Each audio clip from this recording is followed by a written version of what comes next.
కారణజరుగులు, చిరస్మరణీయులు, ప్రపంచం గర్వించే మహోన్నత మహనీయ మహానటులు శ్రీ నందమూరి తారక రామారావు గారి దివ్య ఆశీస్సులతో ప్రపంచంలో ఉన్న తెలుగు ప్రజలందరికీ కూడా శ్రీ పరాభనామ సంవత్సర ఉగాది శుభాకాంక్షలు. ఈరోజు ఈ కార్యక్రమాన్ని మన తోలుబొమ్మ కళాకారులైన శ్రీ కోట బాలకృష్ణ గారి ఆధ్వర్యంలో మేము ఇక్కడ ఈ యొక్క అన్న సంరాధన కార్యక్రమం ఏర్పాటు చేసినందుకు మాకు చాలా సంతోషంగా ఉంది. ఈరోజు వీళ్ళందరితోటి మేము ఎంతో ఆనందంగా ఈ ఉగాదిని ఈ అద్భుతమైన కళాకారుల మధ్య మేము గడపడం అన్నది నిజంగా మా జన్మ సార్థకం. అలాగే మనకి అతి ప్రాచీనమైన కళ ఈ యొక్క తోలుబొమ్మలాట.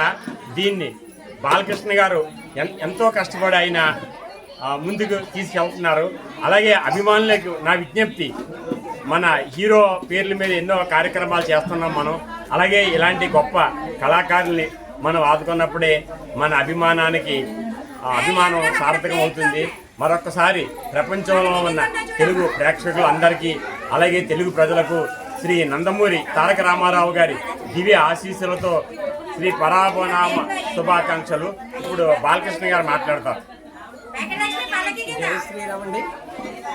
ఈ సంవత్సరం అందరికీ శుభాలు కలిగించాలని, చాలా పవిత్రమైన సంవత్సరం అండి. పరాభవనామ సంవత్సరం అంటే చాలామంది పరాభవ రెండు అనుకుంటున్నారు. పర అంటే ఇచ్ఛాశక్తి, జ్ఞానశక్తి, క్రియాశక్తి. పర అంటే పరాదేవత జగన్మాత. పర అంటే పార్వతీదేవి. భవుడు అంటే శివుడు. అంటే శివాయ విష్ణు రూపాయ శివరూపాయ విష్ణవే అంటే శివుడు విష్ణువు ఒకటే. పర అంటే శక్తి, భవుడు అంటే శివుడు.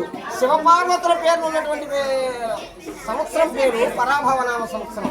అంటే తెలియక జానపదులు ఏమంటారంటే పరాభవం అంటే ఇతరులకు ఏదైనా నిందించే సంవత్సరం కాదండి. ఇది చాలా అమూల్యమైన సంవత్సరం. అది గొప్ప సంవత్సరం.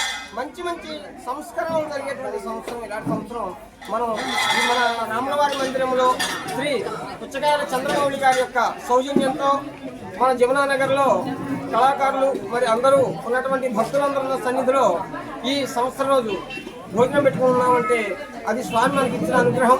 ఇక్కడ ఏం చేసినందుకు కూడా స్వామివారు ఈ చేయించేటువంటి వారికి కూడా స్వామివారు ఆయురారోగ్యాలు ఇవ్వాలని కోరుకుంటూ, కార్యకర్తలందరూ కూడా ఆరోగ్యాలు ఇవ్వాలని కోరుకుంటూ జై శ్రీరామ్.